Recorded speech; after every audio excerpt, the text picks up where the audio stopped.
Welcome back to another episode of The Adversity Advantage.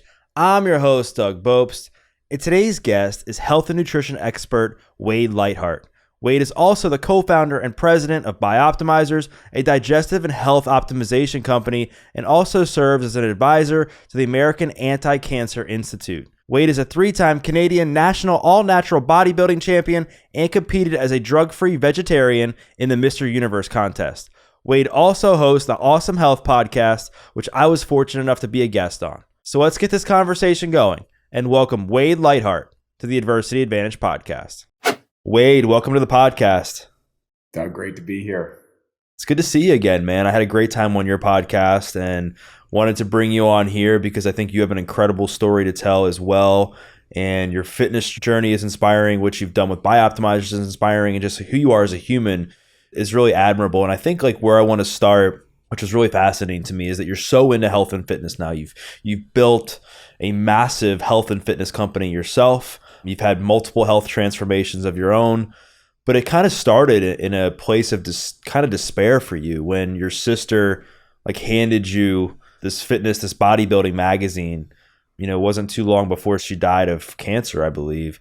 So talk about like what was going on in your life and your family's life at that moment, and how did that gift that your sister gave you end up really changing your life? I've come to believe that the obstacles you're presented in life are the cornerstones of your future foundations, but they come as a big, heavy rock. That's hard to deal with at the time, you know? And so at that time, being a young man, I was a teenager, 15.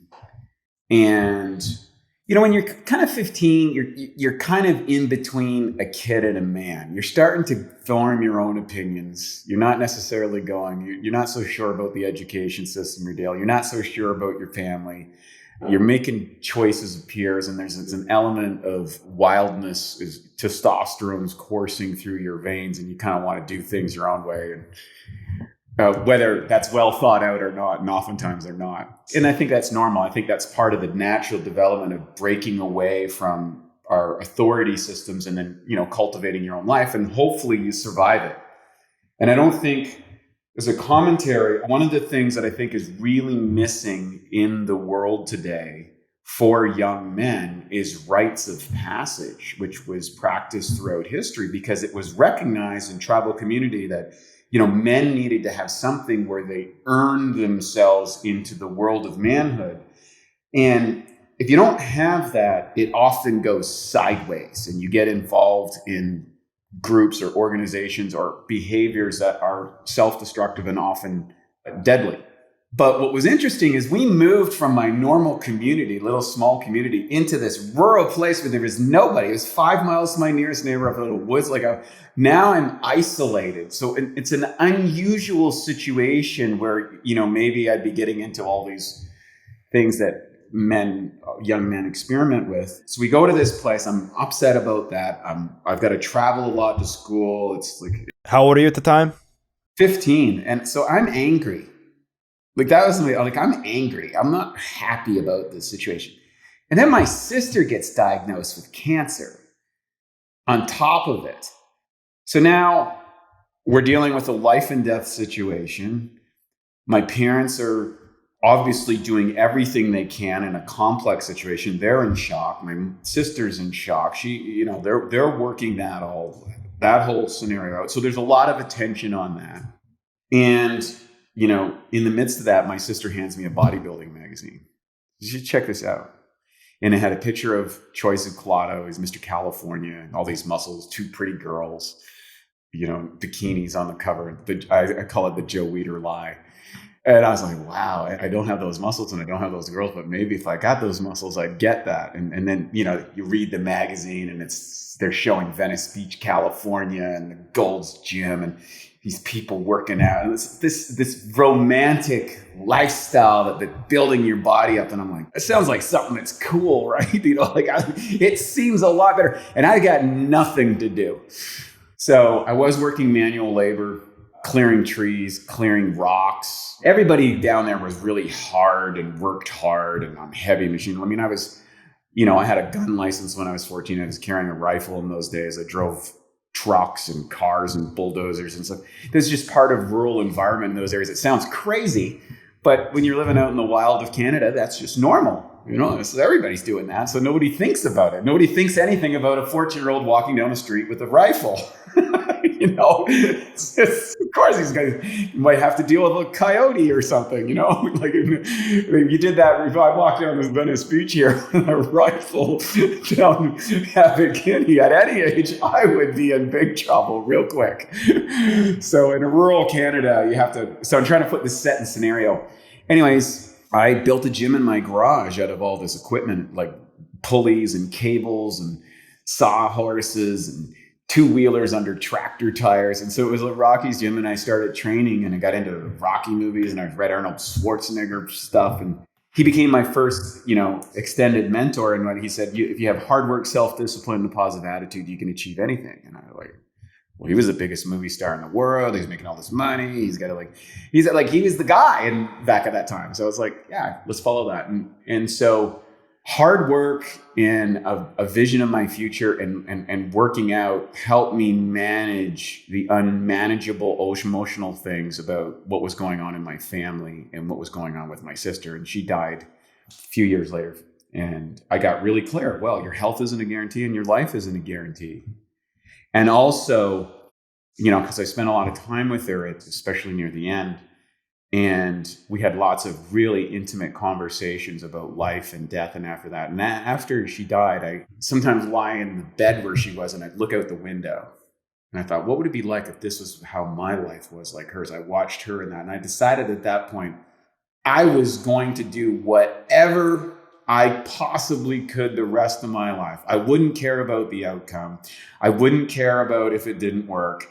I wouldn't care. I was just going to go try things because I thought, life is a lot shorter. And I think, so the gift within that tragedy was the fact that I got really clear that life is a finite game.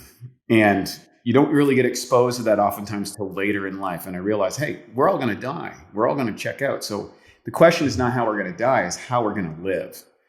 Now, that had some positives and negatives too, because I think I probably took a few more risks than other people would be comfortable with throughout my years. So it's inspiring, man, for a few reasons. One, that you took such a negative situation in your life and used it for something positive and really channeled that negative emotion, that level of pain, into something that was productive, which a lot of people, and in many ways rightfully so, when they have something traumatic like that happen, they don't figure out how to do that.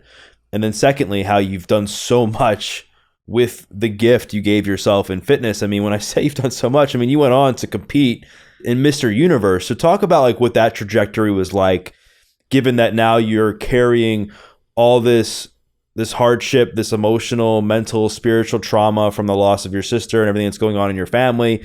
Like, how did you like really stay so focused and disciplined and committed to that despite everything that had been going on? Well, it had its ups and downs, and it had its moments of it's not a nice straight line path. And it's any time that you aspire to to get the most out of yourself, or to get to what I call Six Sigma lifestyle. So, the Six Sigma, and you divide the population up and you go through sigmas of distribution on a standard to get to a world championship in anything. That's like at the Six Sigma, like there's, 1 in 10 million people or whatever would actually have an opportunity to do something like that. So to get there, there's a constant and never ending commitment to excellence. And at the highest level of commitment of excellence, you're going to expose, I would say, your shortcomings, your ignorance, and you can make critical mistakes along the way. And hopefully you're able to course correct. And that's why I believe in order to really get to the top levels, you really need coaching, because if you don't have coaching, the likelihood that you are going to make critical mistakes that ultimately end your final trajectory is very high. And that goes in business, That goes in performance. I think that goes in relationships. If you want greatness in your life and area, find coaches and people that have helped people, even if it's just the next 10 years or the next 10 years, because you can just make so many mistakes in life that take you out. And I got a little lucky. So in my journey, I went to university. I thought, hey, you know what? University, they're going to study this. I read all the books. I took all the courses. I tried all the things. I mean, I did Arnold Schwarzenegger programs. I did Bill Pearl's program. I did Mike Mentzer's program. I did Ellington Darden's program. I did super slow reps. I did high volume. I did power factor training. You know, I literally, the Joe Weider principle, like I experimented with everything in that journey, which was a lot of wasted time. But it was, you know, I gathered knowledge and I thought university was going to solve this. So I'm simultaneously doing it. And university was a good background, but it didn't give me how to actually apply. It wasn't applied knowledge. It was a bunch of information, but it wasn't like, this is how you produce this result. And I got frustrated. So when I left university, I was like, God, I got to still find somebody. Now, keep in mind, there was no internet in these days, okay? Like there was no internet. There's no going online. There's no, like, you don't even know how to get the phone number of somebody, right? So you have to put that in context. Not like you go click and I can find the world's best coach on this or the world's best like you can today. And so I bumbled and struggled my way through it, worked a bunch of odd jobs, failed and worked in the nutrition industry, worked in the gym industry, failed at just about everything. I do have a little bit of success in 2 steps forward, 1 step back, 2 steps forward, 1 step back. And it all culminated in 1996 when I had lost my second contest of the year. I moved back to my parents' house. My girlfriend and I had broken up, lost everything. I'm in the job that I said I was never going to go back to. I'm living in the basement of my parents' house, which is like the ultimate failure. My girlfriend and I wrote, and I'm like, I'm doing everything. I'm reading the books. I'm trying to do everything. And I remember standing on this oak fence, beating a log, and I had this big lump in my foot. And I'm like, I don't know how to break through this, but I've got to find a way. Now, the reason why I'm telling you this, because whatever your listeners are listening into in life, you might think, well, Wade can't relate to me or I can't relate to him because I'm not a bodybuilder. No, what I'm trying to say to you is the emotional desire. And I think as humans, we have both a cognitive, hey, I'd like to do this, but there needs to be an emotional drive that will push you. And sometimes that doesn't come unless you really hit adversity. Like adversity will drive you. You know, pain will drive you. Like it really will. And I can remember that. And I was like, I got to figure out what's going on. I competed in a contest that fall and I lost a close decision. And the head judge came to me and he said to me after, and this was the key to success. He said to me after, he says, you know, it was a really close contest. I think we might have got it wrong. You know, I just want to let you know, I'm sorry about it. You know, better luck there. I said, you know, you didn't get it wrong. Because if it wasn't an absolute clarity that I won, then it wasn't good enough. And I began preparing for that show 50 weeks out. So normally you get ready in like 12, 16, maybe 20 weeks. And I said, I'm going to start preparing now because I've got a whole year. That means each week is 2% of how well I can improve over the course of the year. So every week is 2%. So I broke that goal down and I took that mental pain and focused it in energy. I won that contest. I got my coach the next year. I went to the national championships. And when I got my coach, I accelerated past. So if I had got my coach before, I could have cut the curve by 5 years. Went to the nationals, realized it was a drug culture.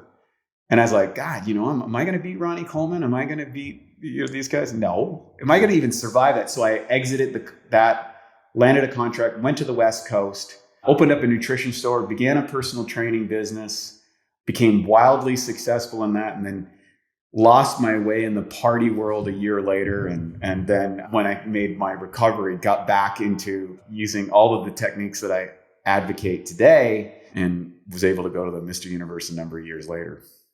What a story, man. There's so many ups and downs, and I love your ability to kind of to storytell and talk about like where you were at, like what happened and how it wasn't all this level of like linear success that, I mean, I think at this point people know that that's not the way it is, right? I think people have an idea now that in order to achieve any kind of success, like you have to fail, you have to fall, you have to learn hard lessons along the way. Let's talk about like what happened like before you reached the Mr. Universe? You talked about like falling into the party scene. I know you've talked about your struggles with addiction.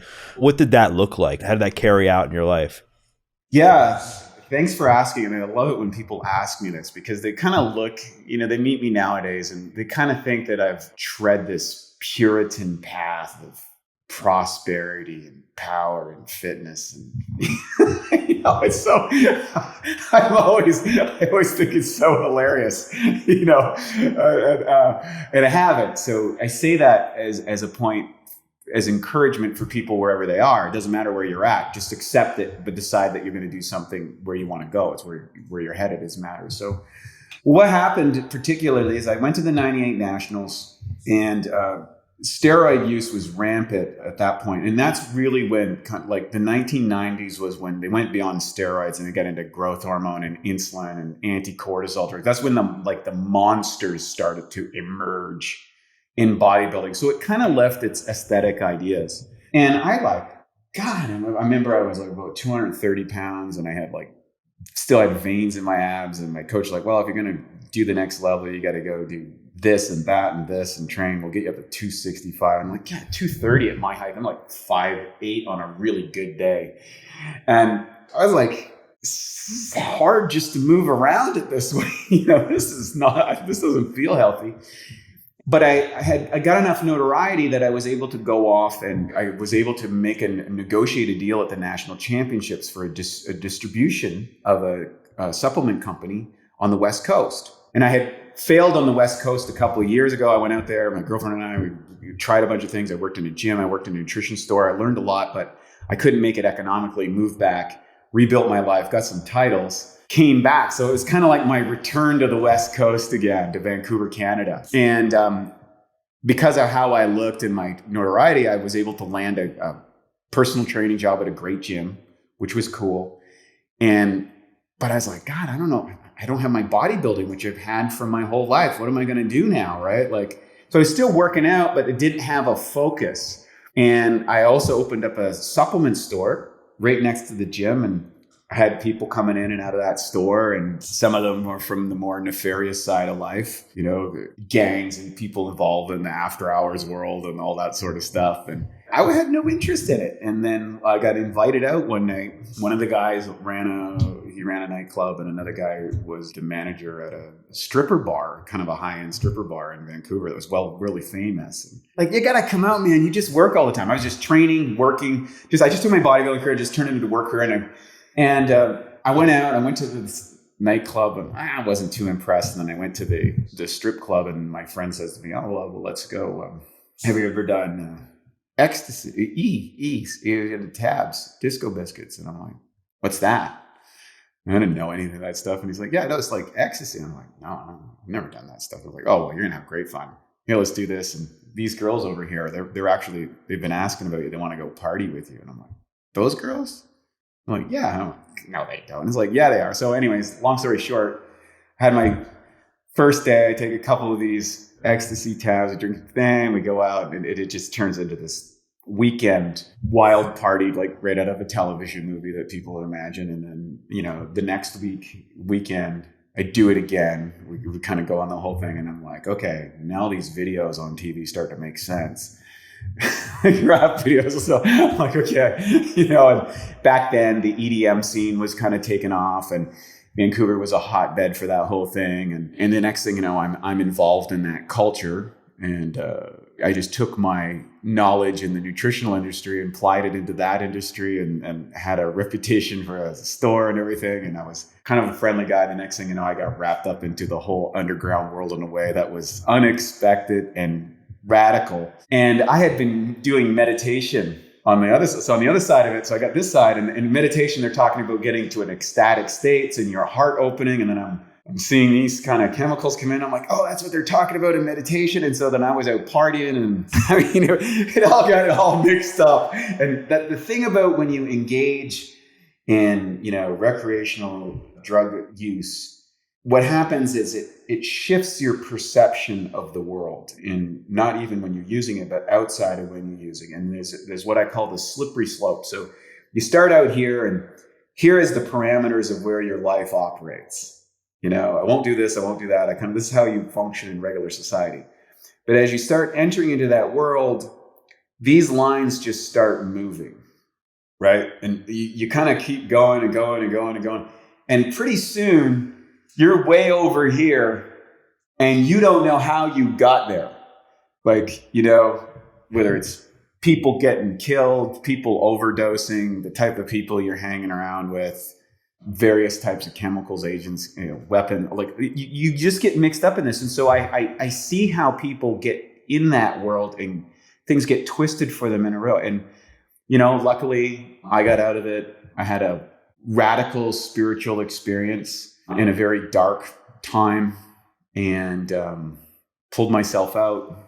Took a couple months out of the situation, came back. I had some consequences to get out of that. Fortunately, I got out with my life. It was close that I didn't, and was able to resolve that. And at that point, I started really diving into Eastern philosophy and meditation and spirituality. So how old are you at this point?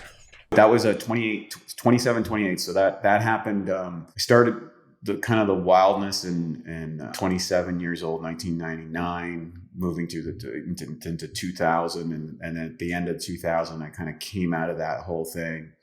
And, I unwound out of it, but I made a course correction. It wasn't a clean break. It took me a couple years to sort that out. But what saved me is at that time, they started doing the natural Mr. Universe trajectory. You could go to the world championships. They created a drug tested strain. And I thought, well, the only way I'm going to be able to stay clean is if I'm subjected to drug testing, because I'm like that.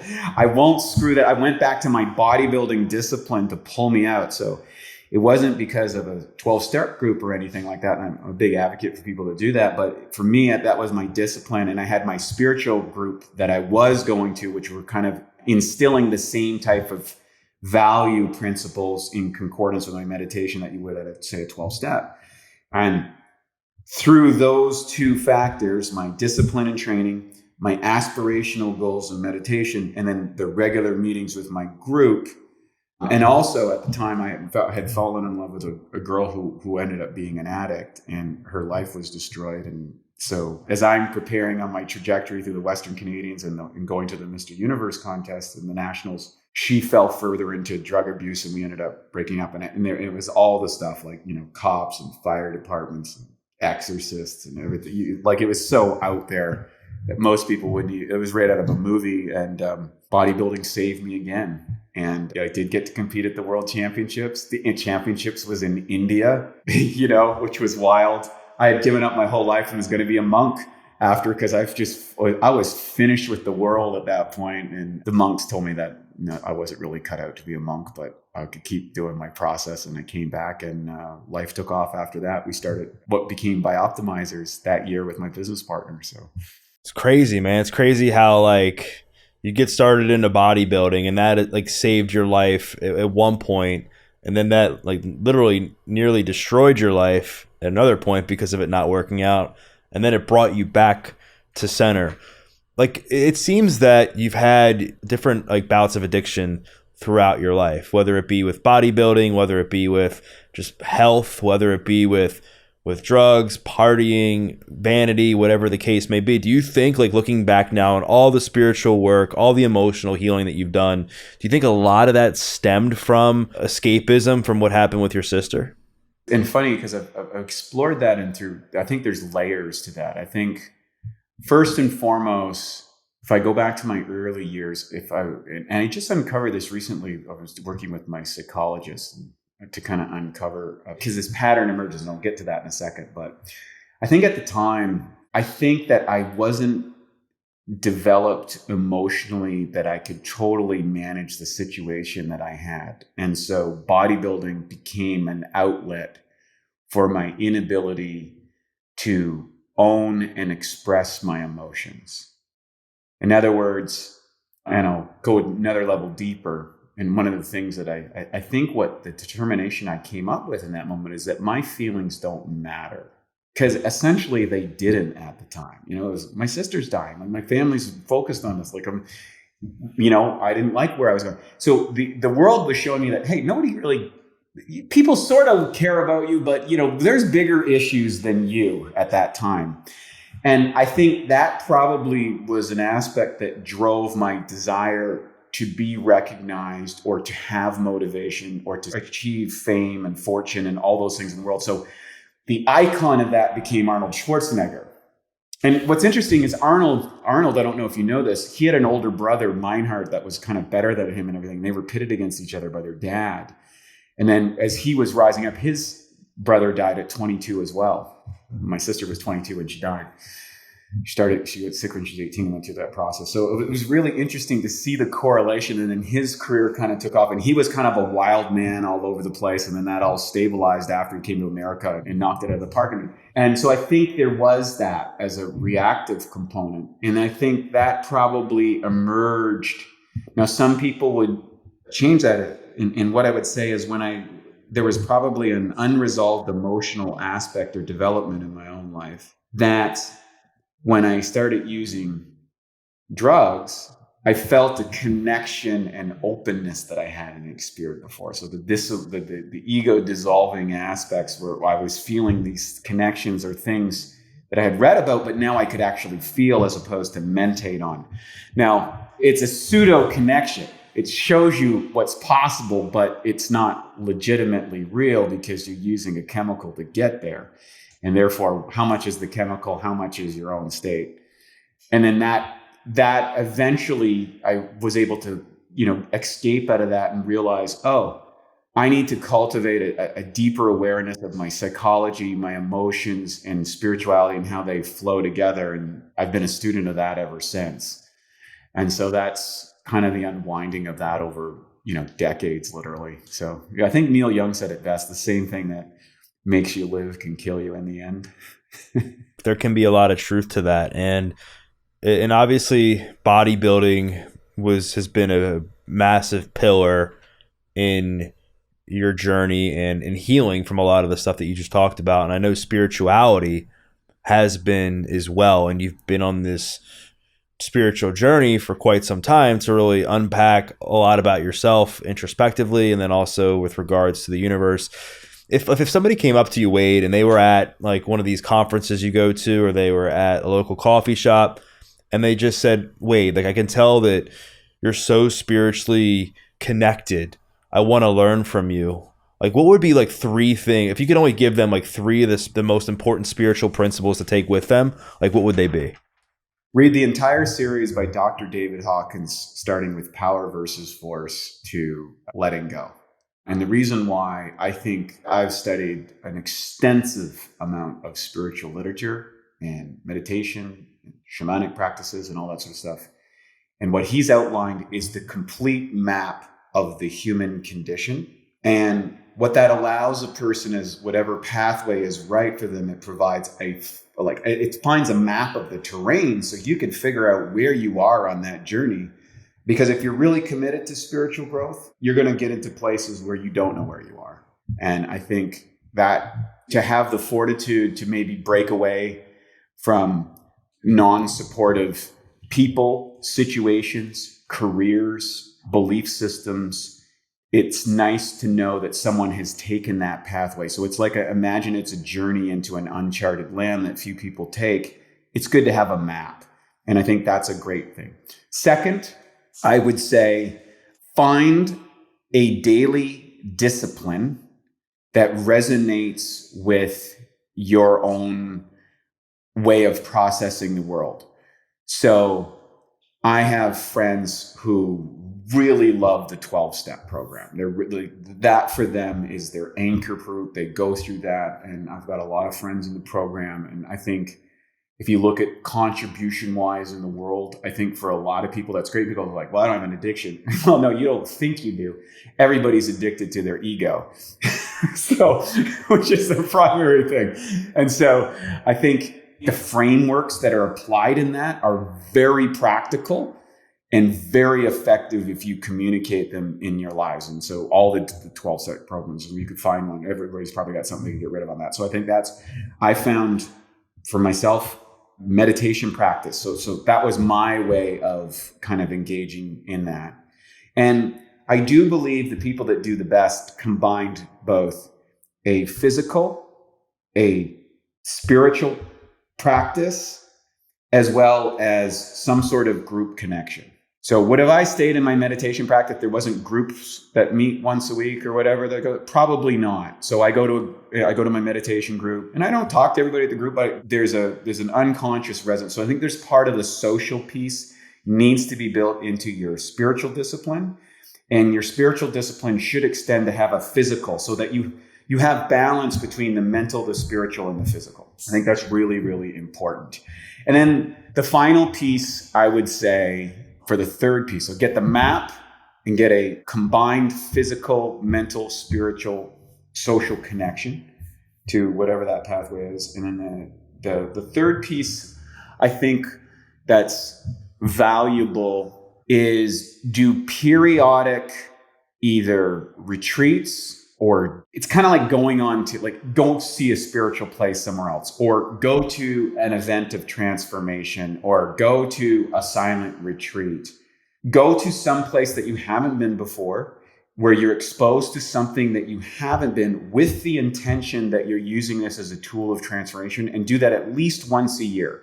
And the reason is our nature is to get used to how we operate and how we function. Just like when you're on drugs or hanging out with drug people or hanging out with bodybuilders or hanging out with nutritionists, there's a certain amount of conformity that you build inside that system that's shaping your perception of the world. And until you can get outside of that without distractions, then you can't really see what you need to keep and what you need to drop. And if you have someone facilitating that, I think it becomes a great tool. So, a lot of people are doing shamanic journeys and stuff like that. And that's fine. But you can get the same out of a psychological journey or just a spiritual retreat if it's done with the right intention. I think that was the original design of vacations, but they kind of morphed into something else. I think that was what the goal was originally. Right.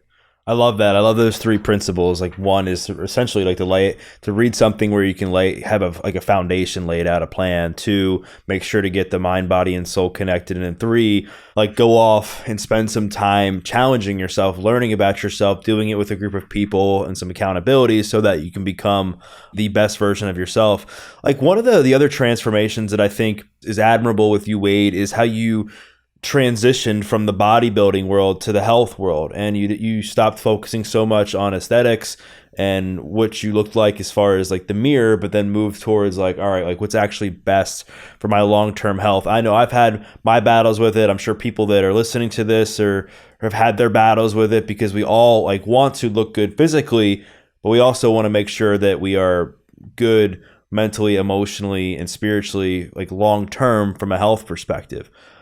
How did you make that transition?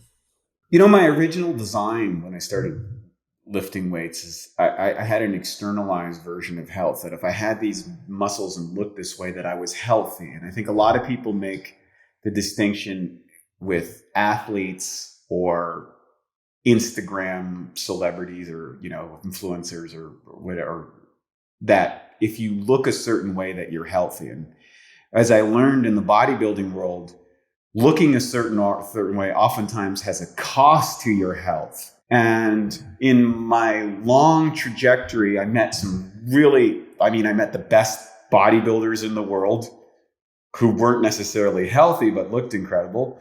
Then I met some of the healthiest people in the world that looked okay, but they certainly would never win a bodybuilding contest. And I went, okay, well, we've got fitness, and there's certain components that can lead to health. And then we have health, which is kind of like an internal model of how well your cells functions and goes. And then we have aesthetics, which is to lurk a certain. So how could we look at this model? How do we get all three to the best of our ability without compromising one of those at it too much? And that's why you can see in our hat, we have aesthetics, performance, and health. The three areas. Most people get attracted to sports because of they want to look a certain way. And as your life develops and you get a career and family and these things, now you're really focused on performance because you just got to try and keep up with life.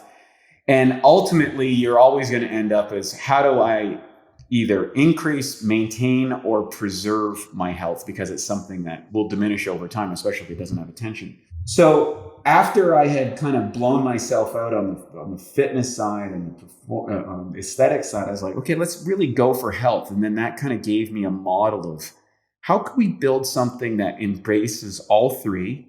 Because you can't always get all three at one time. That you could focus on one specifically and then bring it back and bring it back. And that became my goal in life, is like, because I've reasoned this. If you took two people, if you took a doppelganger of Doug, right? Let's say there's three of you, right? There's one guy that goes just for fitness, and another guy goes just to perform at a certain level, to be like super genius. Another guy performs on an aesthetic level. What's going to be the long-term trajectory of all those three people? They're going to be different. They're going to have a different life, those three guys. But if we could combine all of them into one person, could we make the best possible well-rounded Doug that we could?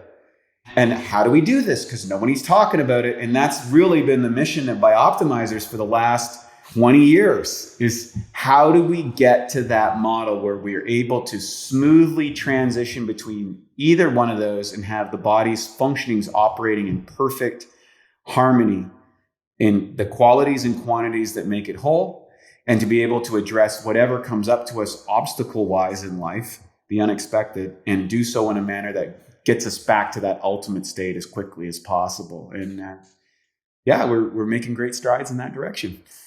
Love it, man. I love how you're able to kind of bring together these three pillars of health that we kind of all want, right? I mean, three pillars of wellness, if you will: aesthetics, performance, and overall health. And like, just so that people can feel better, look better, and live longer, I guess at the end of the day, is what we all want. I'm sure there's been a lot that you've done in the decades that you've been in the health and nutrition space. And I think people might appreciate hearing, like, what are some mistakes that you've made? Like some of the biggest mistakes you look back on, like, man, like this wasted so much of my time focusing on this one thing, or trying this was just completely worthless, or thinking this one thing with regards to health and wellness. Like, what are a few mistakes you'd like to share with the audience that you think that they would really resonate with, that they would really resonate with them?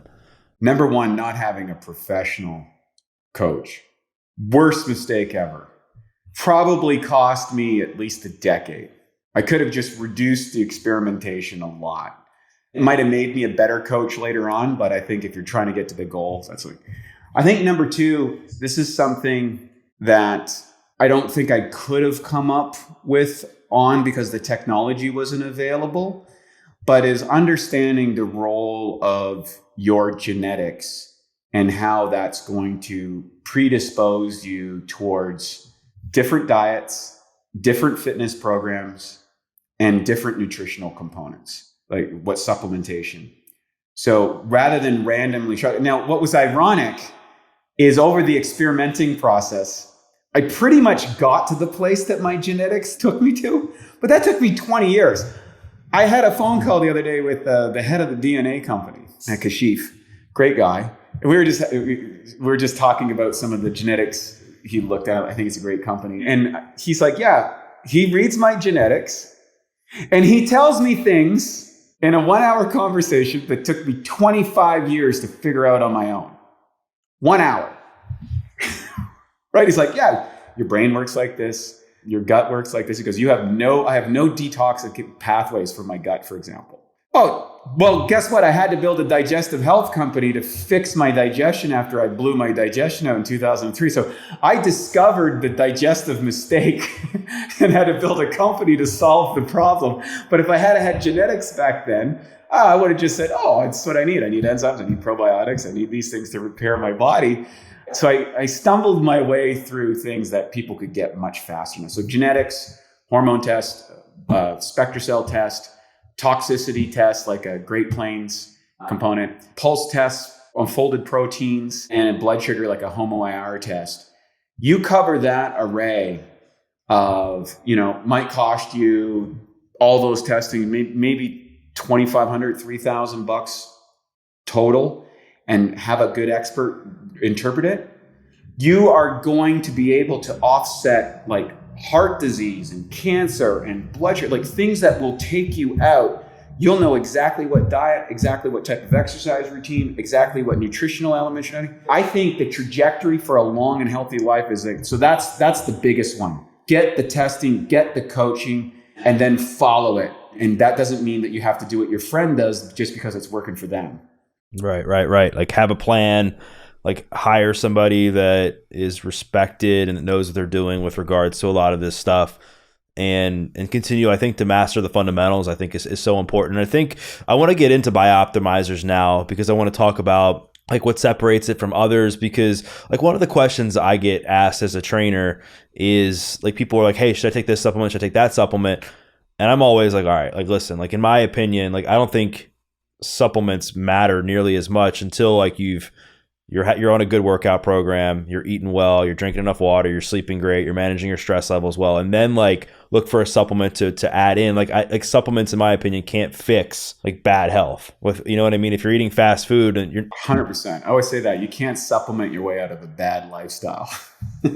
What are your thoughts on that? I mean, you own a supplement company. What comes first, supplementation or making sure you master the fundamentals? No, lifestyle comes first, 100%. In fact, we give away a course called the 84 Days on my website, which I allocate 7 different categories that you want to incorporate into your life. And I use the acronym AWESOME. So it starts with air, water, and exercise. Those 3 are non-negotiable. When I say air, people go, what do you mean air? I'm talking about actually getting a deep breathing practice and improving your cardiovascular function. And that's from a cellular respiration component. Water. In my clinic in Vancouver 20 years ago, we had an electrointerstitial water scan we used to measure people on. Virtually everybody came in chronically dehydrated. We're mostly bags of water. If you don't have enough water in your system, you're really behind the 8 ball. And then exercise.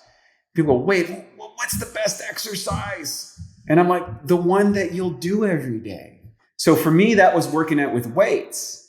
For other people, it's maybe doing running. And other people, it might be doing cardiovascular, or it might involve something like jiu-jitsu or a more martial arts-based training or athletic endeavor.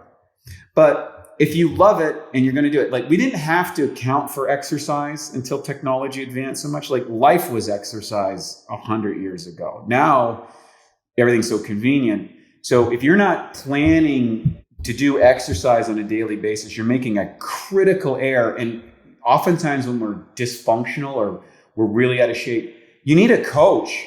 You need someone to get you through the inertia and the suck stage. Like I just started running recently. I'll give you an example. So I'm doing this crazy thing. I'll give you a people example. I'm coming back and I'm going to do a grandmaster bodybuilding contest at 50. No drugs, no chemicals. It's just to show people, hey, okay, here's what I can do at 50. And let's compare it to where I was 30, 35, 25. And see how well this shit has actually worked. Okay? The second thing I said, well, people aren't going to be impressed if you got into a bodybuilding contest, Wade, because doggone it, like that's what you've done all your life. And I'm like, okay, well, what would be really hard if I was asking someone? I'm like, yeah, running a marathon would be hard. I haven't ran in 30 years, right? So I said, I'm going to start running. So I've started running recently. And in conjunction with that, I'm using an ad cell trainer, atmospheric cell trainer, which has increased my mitochondrial capability. And I've been running for a month now, and I'm running at a pace that I can't believe how fast I'm running at. In fact, my lungs can handle it really well. My cells can handle it really well, but my tendons are taking a little bit of an adjustment. And my coach for running said that, hey, you need to go easy the first month or two because it's going to be painful. You know, the running is going to hurt until you get to that stage where your body's adjusted through that. And I'm in the middle of the hurt stage, but I'm like, okay, I can handle this because my coach said I'm going to go through this kind of uncomfortable phase. And then I'm just going to get all the euphoric benefits of running and the cardiovascular. And then, then the next phase on top of that, I'm going to improve my flexibility because that's an age for quality of life as you get older and you start to lose that. And I've noticed my flexibility going down. So all of those areas, I'm having someone guide me to go through my ignorance, to keep me from hurting myself, and to keep me from screwing myself up in a way or getting discouraged. that, hey, this isn't working or I'm struggling or whatever. And that reference was very helpful, especially in your early stages. And then as you move forward, just having someone to give you outside feedback to reaffirm or to maybe challenge some of the assumptions you might make in your program. So air, water, and exercise, they're non-negotiables. And you don't get to supplements until you get the right diet for your genetics that support your lifestyle. And then from there, you can develop the enzymes and stuff, like enzymes, probiotics, minerals, vitamins, essential fatty acids, essential amino acids, and herbs. Those are going to be the areas that you can focus on first. And then you can get into the other ergogenic stuff later on after that. Right.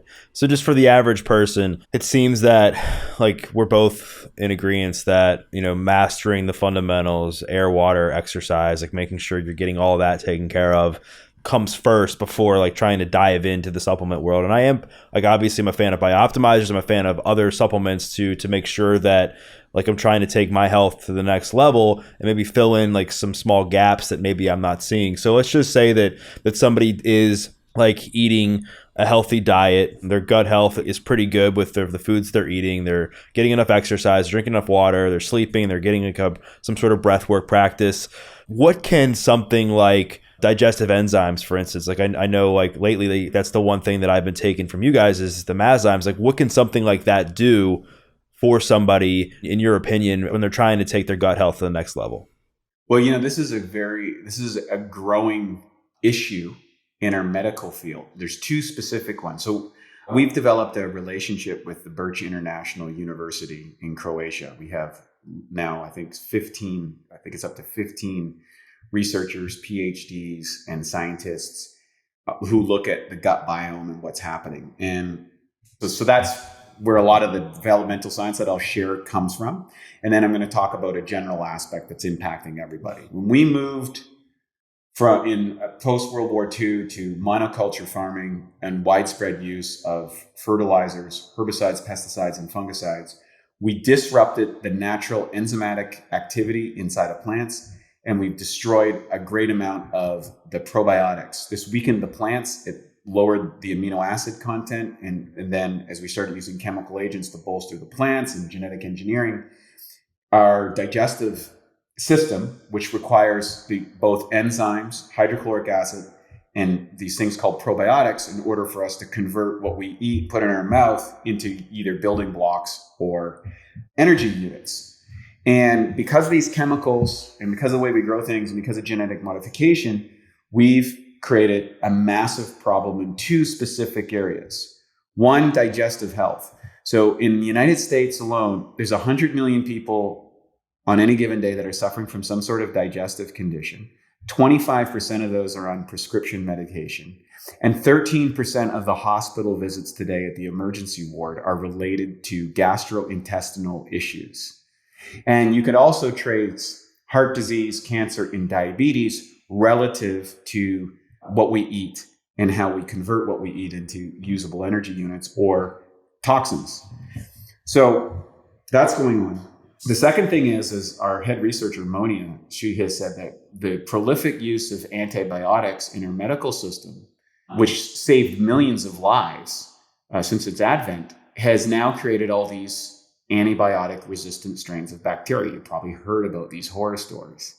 And she says that we're about 10 to 20 years away from the post-antibiotic age. In other words, the antibiotics that we're using aren't going to work anymore in the hospitals. And that's going to have massive consequences. And we're trying to solve those problems. So in our guts, there's 10% good, 10% bad, 80% opportunists of probiotics. The food that we normally eat is supposed to be enzyme rich, but humans cook all their food, which kills all the enzymes, as well as our farming issues. The way we do farming nowadays kills it. And the third thing is particularly if we're not hydrated properly, and as we age, we produce hydrochloric acid. Well, you need enzymes, hydrochloric acid, and probiotics in order to break down your food. And there are different categories of those based on if you're ketogenic or if you're plant-based or if you're paleo.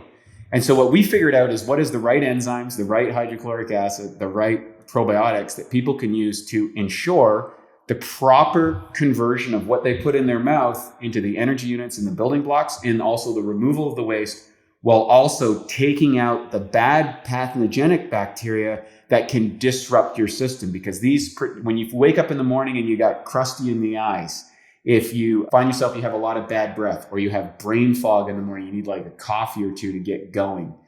These are usually indications that you have dysbiosis. If you have acid reflux and heartburn, if you have skin conditions on your body, if you suffer from anxiety and low mood, there's often not enough probiotics in your system to make serotonin. These are, or if you're constipated or you get diarrhea a lot, these are all indications that somewhere in that essential system of converting what you eat into the units of energy and the building blocks is disrupted. And we've solved all of the problems in that field. We really have. I've spent the last 18 years, my business partner and I, working on that with some of the best researchers in the world to fix those problems for people. And so that's what we do. We fix those problems for people. And that's why we've had such a successful following with the company over the decades, is because people understand that if you get a Bioptimizer products, it works. And if it doesn't, you get your money back, because that wasn't the issue. If there's some other issue, here, take your money back. Right. So I guess the goal is that people, they are like healthy and they're taking care of their diet and they have somewhat of a good digestive system already. They're active, they're exercising, they're drinking enough water.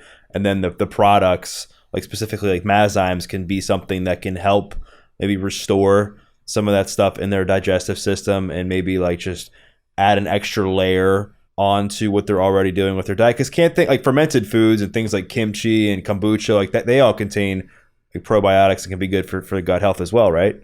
Yes. What separates enzymes? So when you look at enzymes, and we've dove deep into this, you can go read the information from Enzyme Nutrition by Dr. Edward Howell and Enzymes for Food and Longevity. And he was actually demonstrating how if animals fed enzymatically deficient diets versus animals fed enzyme-rich diets with extra enzymes, the ones that were given enzymes lived longer, they procreated better, and they had less diseases. In fact, the ones that didn't, by the third generation, they lost the ability to procreate. They had genetic diseases, and they didn't act the way that they normally act for that animal. And so he ascertained that there was an enzymatic bank account that could be built up and could be augmented through the supplementation of enzymes. And enzymes are categorized as plant-based enzymes. Then there's animal-based enzymes, right? Food enzymes, for example, that you'd extract from food. And then there's what's called cultured enzymes. And cultured enzymes are grown on specific mediums under different conditions for different enzymes. And those can be anywhere from 100 to 1,000 times more powerful than something you would find in an animal or a food. And they work in a broader pH range. And so what we started to do is we started to take combinations of highly cultured enzymes to produce accelerated effects of regeneration in the body. And we used this under fasting conditions. We used it under training conditions. And when we developed enzymes, our goal was, can we improve my training and my recovery? And it turns out we could. And there was no toxic dosage. So I've taken 1,000 enzymes in a day. I don't recommend people do that, but I've done 1,000 a day. I didn't get the runs. It didn't show up in my stool. And it accelerated my own recovery and healing. And we've seen this over and over and over. And one of the reasons why we have a big following in the high performance sports field is that athletes find that when they're taking enzymes, they recover better, they regenerate better. And now there's scientific evidence showing how contusions and healings. In fact, I just did a video, it's coming out soon, a plastic surgeon here in Los Angeles, that he gives all his patients enzymes because they recover from the wounds, their incisions and stuff, way faster than if he doesn't. And it's because of the proteolytic activity of the various enzymes inside of enzymes. That's crazy, man. That's so crazy. And I think at the end of the day, like, it's really good to have like products like this on the market for people who are really trying to take their health to the next level. And I love what you guys have done with Bioptimizers and just how dedicated you are to like not only the craft, but just making sure that you're trying to put some of the best products there are out on the market. It seems like you do a lot of your own due diligence with that. And I know like for my listeners, people can actually get a free bottle of enzymes. Just go to enzymes.com Doug free, and all you have to do is pay like for shipping, and you'll get a free bottle sent to your house. And I think, Wade, like what you guys have created is just admirable, and it's specifically like everything you've been through in your own journey and how you've just developed this never give up mentality to not only help transform your own health in so many ways, but the lives of others. And I've really enjoyed chatting with you today. You're a wealth of knowledge. You have so much wisdom, and I think people are really going to enjoy this episode. So if people want to learn more like about you, they want to check out the podcast, they want to dive more into the Bioptimizers work and more products, like where's the best place for them to do that? Yeah, go to bioptimizers.com and jump on the site, I guess. And that would be the best thing. I think if they put in, I think they got a code word for you, they can get 10% on anything. But go get the 84-day course. That's a course I created. I used to coach. I've coached, I think now over 15,000 people worldwide over 20 years. And what I did is I condensed all of the best stuff in a 12-week course. And I give it away. It's 5 to 8 minute videos. There's a couple that are 20 on some of the longer ones, but most of them are in that range. Watch on your phone. You can pick and match. And it's just a systematized way that I would coach people through to like, these are the pillars that you implement in your life in order to achieve what I call awesome health. And I give it away as a service to people because I think it's our most popular program in all of Bioptimizers. And it's my gift to everyone because I want everybody to experience what I do on a daily basis. I'm 50 years old. I feel absolutely fantastic. I'm in great condition. And I have a vision of my older years that's going to continue to be able to operate at a high level. And I know so many people struggle with their health and have challenges with their health or how they look or how they feel about themselves. And I know that if they follow these principles and go through this process, they will experience extraordinary levels of health. And it's the best reward ever. And when you have something that's so valuable in life, you just want to give it away. You just want everybody to experience, to see the joy, to see the quality of life, to see how they're going to enrich the people that they're with. And for me, that's what this company's been all about from the get-go. We didn't pay ourselves for over a decade, Matt and I. We just kept the company going and reinvested all the money because we were all about the mission. And our goal is to help millions of people worldwide live an extraordinarily healthy life. And that is the legacy that I can give from what I learned from my sister, my own challenges and missteps, and what I've been able to see in tens of thousands of people and hearing their testimonials of the life-changing benefits when they adopt these principles. And I think that's where we're aligned. And so, yeah, Awesome Health Podcast, Bioptimizers. You go to bioptimizers.com, you'll get all that sort of stuff. They put in your name and 10, they get discounts on everything. But whether they buy anything or not, it's not a matter. It's just like, get on the mission and go for it. That's the plan. It's worth it. Absolutely. And I will make sure to plug all that stuff in the show notes. And I think people are going to not only get a lot out of this, they're going to want to go on the site, check out the products. I will make sure to include the link so you can save that 10% off. And then also the link, like I said, you can get a free bottle of enzymes if you just go to www.enzymes.com/Doug free. And all you have to do is pay for shipping and you get a free bottle sent right to you. And for those listening, what I invite you to do is to share a takeaway. Maybe it was something that Wade said about his powerful health transformation and how his sister's health and death impacted him, and he leveraged that for something really, really positive. Maybe it was something he shared about some of the spiritual principles he would pass on to somebody if he ran into them. Maybe it was something that he shared about his own addiction story. And there were so many inspiring parts of his journey, and whatever resonated with you, make sure to share, tag Wade, tag Bioptimizers, tag myself, because we'd love to hear your feedback. And we once again thank you for listening to this episode of The Adversity Advantage. I'm your host, Doug Bopst, and we'll see you next time.